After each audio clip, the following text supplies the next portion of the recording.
Hello नमस्कार दोस्तों, Mehra class में आप सभी का स्वागत है। मैं हूं जतिन बिसेन और मैं हूं आपका केमिस्ट्री एजुकेटर। जैसा कि आपको पता है एमपीपीएससी असिस्टेंट प्रोफेसर के एग्ज़ाम जून 2025 में होने वाले हैं। तो अगर आप इस एग्ज़ाम की तैयारी करना चाहते हैं तो इस बैच को जल्दी से जल्दी अवेल करें और बेहतरीन कंसेप्ट के साथ में मेरे साथ केमिस्ट्री पढ़ें। तो बिना रुके हम लोग अपने टॉपिक पर आते हैं। तो आज हमारा टॉपिक है aromatic, anti aromatic and non aromatic compound की पहचान करना। तो सबसे पहले हम एक स्लाइड ले लेते हैं और इस स्लाइड में हम लोग एरोमेटिक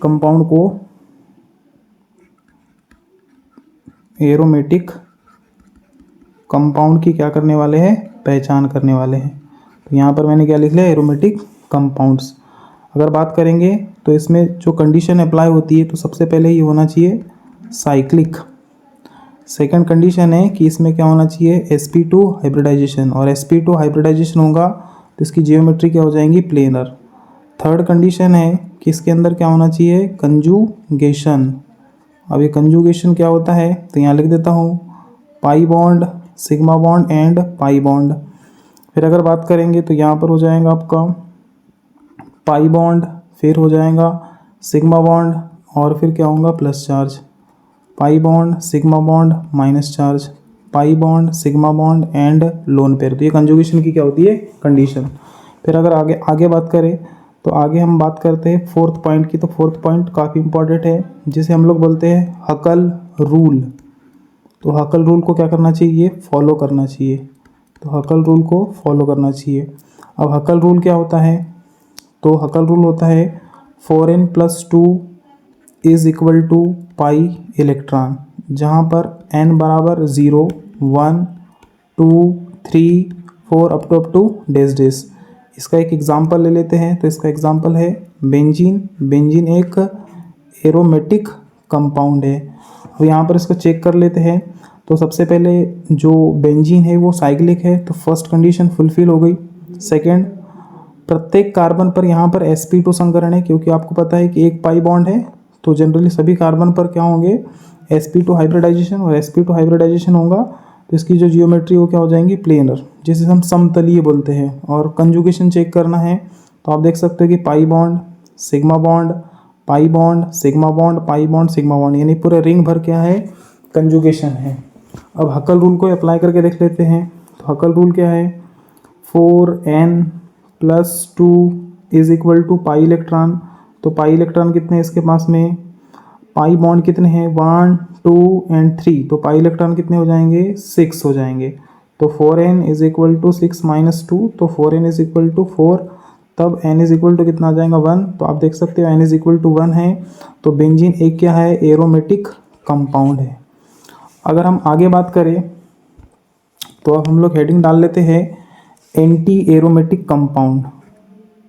यहाँ पर हम लोग हेडिंग डाल लेते हैं anti aromatic compounds. Anti aromatic compounds, तो एंटी एरोमेटिक कंपाउंड्स के लिए कंडीशन है, कंडीशन नंबर फर्स्ट है कि ये क्या होना चाहिए, साइक्लिक होना चाहिए।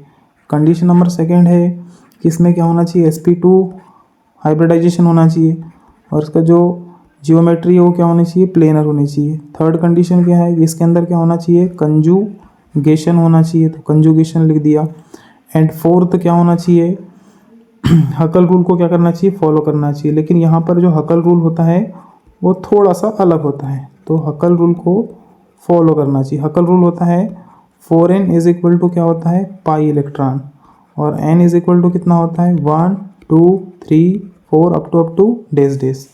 तो इस तरीके से आप कंपाउंड को चेक कर सकते हैं। तो हम यहाँ पर एक एग्जांपल लेते हैं तो ही आपको क्लियर होगा। तो एक एग्जांपल हमने यहाँ पर ले लिया, ये हमने ले लिया साइक्लोब्यूटाडाइन, और साइक्लोब्यूटाडाइन एक एंटी एरोमेटिक कंपाउंड है। अब इसे चेक कर लीजिए। तो ये साइक्लिक है, सेकेंड पर प्रत्येक कार्बन पर sp2 क्या है, संकरण है, कंजुगेशन भी है, pi bond, sigma bond, pi bond, sigma bond, conjugation भी है, और हकल रूल यहाँ पर ये लगेगा। तो ये हो जाएगा आपका 4n is equal to pi electron. Pi electron कितने हैं, पाई बॉन्ड 2 है, तो पाई इलेक्ट्रॉन कितने हो जाएंगे, 4। तो 4n इज इक्वल टू 4, तो n इज इक्वल टू 4/4, तब n इज इक्वल टू कितना आ जाएगा, 1, और n इज इक्वल टू 1 आ जाए तो ये कंपाउंड क्या होगा, एंटाई एरोमेटिक कंपाउंड होगा। अब यहाँ पर हम बात करेंगे नॉन एरोमेटिक कंपाउंड की, तो यहाँ पर हेडिंग लिख लेते हैं non aromatic compound, non aromatic compounds. अब नॉन एरोमेटिक कंपाउंड्स क्या होते हैं, जो एरोमेटिक भी ना हो, एरोमेटिक ना हो और एंटी एरोमेटिक ना हो, एंटी एरोमेटिक ना हो, क्या कहलाएंगे, नॉन एरोमेटिक। जैसे कि जिसमें ना तो साइक्लिक हो, ना तो sp2 हाइब्रिडाइजेशन हो, कंजुगेशन भी ना हो, हकल रूल को फॉलो ना करे, तो एंटी एरोमेटिक कंपाउंड हो जाएंगे, सॉरी नॉन एरोमेटिक कंपाउंड हो जाएंगे। इसका एग्जांपल अगर हम लोग ले ले, इसका एग्जांपल क्या हो जाएगा, जैसे मेथेन, फिर क्या हो जाएगा एथेन, फिर क्या हो जाएगा प्रोपेन, फिर ऐसा कुछ बना देते हैं, ऐसा स्ट्रक्चर, यहाँ पर डबल बॉन्ड, यहाँ पर डबल बॉन्ड, ऐसा कुछ स्ट्रक्चर। तो ये सारे के सारे क्या हो जाएंगे, नॉन एरोमेटिक कंपाउंड हो जाएंगे। अब यहाँ पर मैं आपको और एक बात बताना चाहता हूँ, एकदम नॉर्मल तरीके से याद करना है कि एरोमेटिक कंपाउंड क्या होते हैं और एंटी एरोमेटिक कंपाउंड क्या होते हैं। तो एकदम नॉर्मल तरीके से भी याद कर सकते हो कि जिसके पास में 2 पाई इलेक्ट्रॉन हो, जिसके पास में 6 पाई इलेक्ट्रॉन हो, जिसके पास में 10 पाई इलेक्ट्रॉन हो और जिसके पास में 14 पाई इलेक्ट्रॉन हो, तो वो क्या हो जाएंगे, एरोमेटिक क्या हो जाएंगे, कंपाउंड हो जाएंगे। और एंटी एरोमेटिक के लिए जिसके पास में 4 पाई इलेक्ट्रॉन हो, 8 पाई इलेक्ट्रॉन हो, 12 पाई इलेक्ट्रॉन हो या फिर 16 पाई इलेक्ट्रॉन हो, तो वो क्या हो जाएंगे, एंटी एरोमेटिक क्या हो जाएंगे, कंपाउंड हो जाएंगे। तो इस तरह से आप क्या कर सकते हैं, इसे चेक भी कर सकते हैं।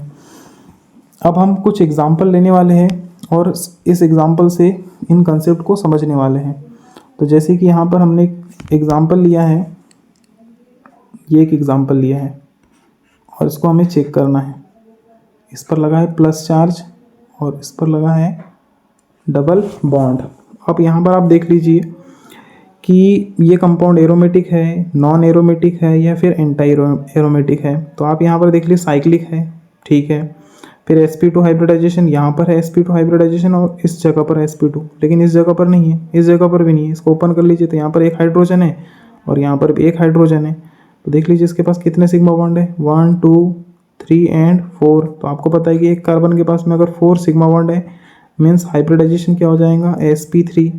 और sp3 हाइब्रिडाइजेशन तो नहीं होता, तो sp3 हाइब्रिडाइजेशन नहीं होगा तो ये कंपाउंड क्या कहलाएगा, नॉन क्या कहलाएगा, एरोमेटिक कहलाएगा। ठीक है, तो ये कंपाउंड क्या हो जाएगा, नॉन एरोमेटिक। अब दूसरा एग्जांपल ले लेते हैं। तो दूसरा एग्जांपल हमारे सामने ये है, ये कुछ हमने बना दिया ऐसा और इस पर लगा दिया प्लस चार्ज। अब आप देख सकते हैं कि साइक्लिक है, फिर यहाँ पर sp2 हाइब्रिडाइजेशन है, यहाँ पर भी है, यहाँ पर भी है और यहाँ पर भी है। और कार्बोकेटाइन पर तो sp2 हाइब्रिडाइजेशन होता ही है। फिर आप देख लो कंजुगेशन, तो pi bond sigma bond, pi bond sigma bond, positive charge, फिर सिग्मा बॉन्ड यानी कंजुगेशन भी है। अब आप देख लीजिए कि इसके पास में 4 पाई इलेक्ट्रॉन है, तो ये 2 पाई इलेक्ट्रॉन और ये 2 पाई इलेक्ट्रॉन, तो कितने इलेक्ट्रॉन है, 4 पाई इलेक्ट्रॉन। तो कौन सा हकल रूल फॉलो होगा, 4n is equal to pi electron वाला। तो 4n इज इक्वल टू 4, तब n इज इक्वल टू कितना आ जाएगा, 1। और ये कंपाउंड क्या हो जाएगा, एंटी क्या हो जाएगा, एरोमेटिक क्या होगा, कंपाउंड होगा। फिर हम आगे बात करें तो आगे और कुछ एग्जांपल ले लेते हैं। जैसे ये एग्जांपल काफ़ी इम्पोर्टेंट है, ये एग्जांपल काफ़ी इम्पोर्टेंट है। इस पर लगा दिया हमने प्लस चार्ज और इस पर लगा दिया हमने डबल बॉन्ड। अब आप देख सकते हैं कि ये जो कंपाउंड है ये एरोमेटिक है, नॉन एरोमेटिक है, जो भी है अभी चेक करते हैं। तो अभी सबसे पहले आप देख लीजिए कि साइक्लिक है क्या, हाँ साइक्लिक है। फिर आप देख लीजिए इसमें sp2 संकरण है क्या, तो sp2 संकरण sp2 है और यहाँ पर भी sp2 है, चेक कर सकते हैं आप बहुत ही आसानी से। फिर आप देख लीजिए इसमें कंजुगेशन है क्या, तो हाँ है, pi bond sigma bond plus charge sigma bond pi bond यानी कंजुगेशन भी है। अब देख लीजिए इसके पास कितने इलेक्ट्रॉन है, तो 2 पाई इलेक्ट्रॉन है। तो अभी लगा लीजिए कौन सा रूल लगने वाला है, 4n plus 2 is equal to pi electron. तो 4n plus 2 is equal to pi electron कितने हैं, 2। तो 4n is equal to 2 minus 2, तो 4n इज इक्वल टू 0। तो n इज इक्वल टू 0/4, तब n इज इक्वल टू कितना आ जाएगा, 1। Sorry n is equal to कितना आ जाएगा, 0। और आपने पढ़ा था कि n बराबर कितना हो, 0 1 2 3। तो ये कंपाउंड क्या हो जाते हैं, एरोमेटिक हो जाते हैं। तो हमें तो लग रहा था कि एरोमेटिक नहीं है, लेकिन ये कंपाउंड क्या है, एरोमेटिक है। अब हम लोग नेक्स्ट एग्जांपल की बात कर लेते हैं। तो नेक्स्ट एग्जांपल भी लेते हैं हम लोग, जैसे यहाँ पर ये एग्जांपल है, ये इस पर चार्ज क्या हो जाएगा, प्लस।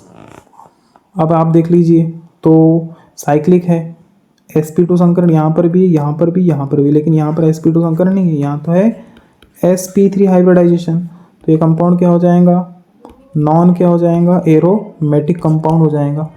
फिर अगर आगे बढ़े तो ये एक एग्जांपल ले लेते हैं, ऐसा कुछ, ये एग्जांपल ले लिया, यहाँ पर डबल बॉन्ड, यहाँ पर भी डबल बॉन्ड बना दिया और इस पर लगा दिया प्लस चार्ज। तो साइक्लिक है, sp2 sp2 sp2 sp2 sp2, लेकिन यहाँ पर क्या हो जाएगा, sp3 हो जाएगा। तो sp3 हो जाएगा, तो ये फिर क्या हो जाएगा, नॉन एरोमेटिक क्या हो जाएगा, कंपाउंड हो जाएगा। तो इस तरीके से आप समझ सकते हैं। अब यहाँ पर मैं दो काफ़ी इम्पॉर्टेंट एग्जांपल लेने वाला हूँ जो थोड़े से अलग टाइप के हैं। जैसे कि यहाँ पर हम लोग लेते हैं पायरेन ले लेते हैं, पायरोल ले लेते हैं।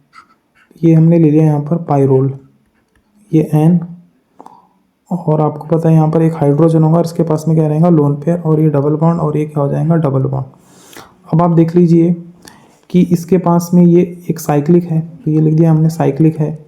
फिर sp2 हाइब्रिडाइजेशन यहाँ पर भी, यहाँ पर भी है, यहाँ पर भी sp2 है और यहाँ पर भी sp2 है। लेकिन इस नाइट्रोजन पे देखिए, sigma bond sigma bond sigma bond, और ये एक क्या हो जाएगा, लोन पेयर। तो आपको पता होगा कि अगर हमें हाइब्रिडाइजेशन निकालना है तो हमने एक पढ़ा है, Z इज इक्वल टू क्या होता है, सिग्मा बॉन्ड प्लस क्या होता है, लोन पेयर, लोन पेयर। अब Z इज इक्वल टू, इसके पास में सिग्मा बॉन्ड कितने हैं, 1 2 एंड 3, तो ये हो गया 3, और लोन पेयर कितने हैं, 1 है। तो Z इज इक्वल टू कितना आ जाएगा, 4। अब इधर मैं साइड में लिख देता हूँ, Z इज इक्वल टू आ जाए 2, Z इज इक्वल टू आ जाए 3, Z is equal to 4, Z is equal to 5, Z is equal to 6, और Z इज इक्वल टू 7। जब Z इज इक्वल टू 2 आ जाए तो sp hybridisation, sp2 sp3 sp3d sp3d2 and sp3d3। तो Z is equal to कितना आया, 4, Z is equal to 4 आया, तो यहाँ से हाइब्रिडाइजेशन क्या हो जाएगा, sp3। तो आप देख लीजिए कि इस नाइट्रोजन के पास क्या हो जाएगा, sp3 हाइब्रिडाइजेशन लग रहा है हमें, तो sp3 हाइब्रिडाइजेशन हो जाएगा। तो ये कंपाउंड क्या होना चाहिए, नॉन एरोमेटिक होना चाहिए, लेकिन वास्तव में ऐसा नहीं है। ये कंपाउंड कैसा है, एरोमेटिक है। तो ये कंपाउंड हो जाएगा एरोमेटिक कंपाउंड हो जाएगा। अब एरोमेटिक कंपाउंड की बात करेंगे तो एरोमेटिक कंपाउंड की बात करेंगे तो ये एरोमेटिक कंपाउंड कैसे होगा, तो इसे चेक करते हैं। तो मैं और एक स्लाइड ले लेता हूँ समझाने के लिए। तो यहाँ पर हम लोग ले लेते हैं ये नाइट्रोजन। तो नाइट्रोजन का एटॉमिक नंबर कितना होता है, 7। इसका इलेक्ट्रॉनिक कॉन्फ़िगरेशन करेंगे तो 1s2 2s2 एंड क्या हो जाएगा, 2p क्या हो जाएगा, 3। फिर आपको पता है कि हाइब्रिडाइजेशन में केवल वैलेंसी सेल के ही इलेक्ट्रॉन क्या करते हैं, पार्टिसिपेट करते हैं। तो यहाँ पर हमने ले लिया 2s2 एंड 2p क्या ले लिया, 3। ये हो गया आपका s ऑर्बिटल और ये हो गया p ऑर्बिटल, 1 2 एंड 3 इस तरीके से। अब यहाँ से एक जो p ऑर्बिटल है, ऐसा बोल सकते हैं प्योर p ऑर्बिटल कहाँ चले जाता है, बाहर चले जाता है। कहाँ चले जाता है, बाहर चले जाता है। तो प्योर p ऑर्बिटल बाहर चले जाता है, तो यहाँ पर हो जाता है s और p के कितने ऑर्बिटल बचते हैं, 2 ऑर्बिटल बचते हैं इस तरीके से। तो आप ये दोनों क्या करेंगे, आपस में क्या करेंगे, मिक्सिंग करेंगे, और मिक्सिंग करके यहाँ पर 1 2 एंड 3 ऑर्बिटल बना लेंगे, 1 2 3 एंड 4 इस तरीके से इलेक्ट्रॉन फिल कर दिया। अब आप देख सकते हैं कि ये sp2 हाइब्रिडाइजेशन, ये भी sp2 हाइब्रिडाइजेशन और ये भी sp2 हाइब्रिडाइजेशन। तो हमें लग तो रहा था कि यहाँ पर ये sp3 हाइब्रिडाइजेशन रखता है, लेकिन ये प्योर p ऑर्बिटल को क्या कर देता है, बाहर कर देता है। ये मोस्ट इंपॉर्टेंट लाइन है, प्योर p ऑर्बिटल को कहाँ कर देता है, बाहर कर देता है, जिसकी वजह से नाइट्रोजन पर क्या आ जाता है, sp3 की जगह क्या आ जाता है, sp2 हाइब्रिडाइजेशन आ जाता है। तो हम देखेंगे कि यहाँ पर sp3 नहीं आएगा, क्या आएगा यहाँ पर हाइब्रिडाइजेशन sp2 आएगा, और ये sp2 आएगा। तो अब आगे इसको सॉल्व कर लेते हैं। तो हर जगह पर sp2 हाइब्रिडाइजेशन हो जाएगा और sp2 हाइब्रिडाइजेशन हो जाएगा। तो आगे बढ़ेंगे और फिर चेक करेंगे कंजुगेशन है, तो हाँ है, pi bond sigma bond lone pair, फिर सिग्मा बॉन्ड, फिर पाई बॉन्ड, फिर क्या हो जाएगा आपका सिग्मा बॉन्ड। तो इस तरीके से आप कंजुगेशन भी चेक कर सकते हैं। फिर अगर आगे बात करें तो ये हो जाएगा 4n+2 is equal to pi electron. तो पाई इलेक्ट्रॉन कितने हो जाएंगे 2, 4 और ये लोन पेयर को भी ऐड करना है, तो टोटल मिला के कितने इलेक्ट्रॉन हो जाएंगे 6। तो 4n+2 इज इक्वल टू 6, तो 4n इज इक्वल टू 4, तब n इज इक्वल टू कितना आने वाला है 1 आने वाला है। तो इतना तो आप सॉल्व आसानी से कर सकते हैं। तो आपने यहाँ पर नई बात सीखी है कि जो नाइट्रोजन है, तो नाइट्रोजन पे हमें लगता है कि sp3 हाइब्रिडाइजेशन है, लेकिन sp3 हाइब्रिडाइजेशन नहीं होता, वहाँ पर क्या होता है sp2 हाइब्रिडाइजेशन होता है। तो इस तरीके से आप क्या कर सकते हैं, चेक कर सकते हैं। जैसे कि हम भी नेक्स्ट एग्जांपल मैं लेने वाला हूँ फ्यूरेन का, तो फ्यूरेन का भी ऐसी सेम है। यहाँ पर हम लोग फ्यूरेन बनाने वाले, ये हो गया आपका फ्यूरेन, इस तरीके से हमने बना दिया फ्यूरेन।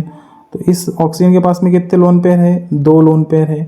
अब आप देख लीजिए कि ये साइक्लिक है, फिर sp2 हाइब्रिडाइजेशन इधर इधर हर जगह है, लेकिन यहाँ पर अगर देखेंगे तो ये सिग्मा बॉन्ड, ये सिग्मा बॉन्ड, ये लोन पेयर और ये लोन पेयर। तो z बराबर 2 सिग्मा बॉन्ड प्लस क्या हो जाएगा 2 क्या हो जाएगा लोन पेयर, तो z इज इक्वल टू 4। तो संकरण क्या आना चाहिए, यानी हाइब्रिडाइजेशन क्या आना चाहिए sp3, लेकिन यहाँ पर क्या हो जाएगा sp2 हो जाएगा, क्योंकि ये अपना प्योर p ऑर्बिटल क्या कर देगा बाहर कर देगा, जिसकी वजह से यहाँ पर हाइब्रिडाइजेशन क्या हो जाएगा sp2 हो जाएगा। फिर बाकी अप्लाई कर सकते हैं।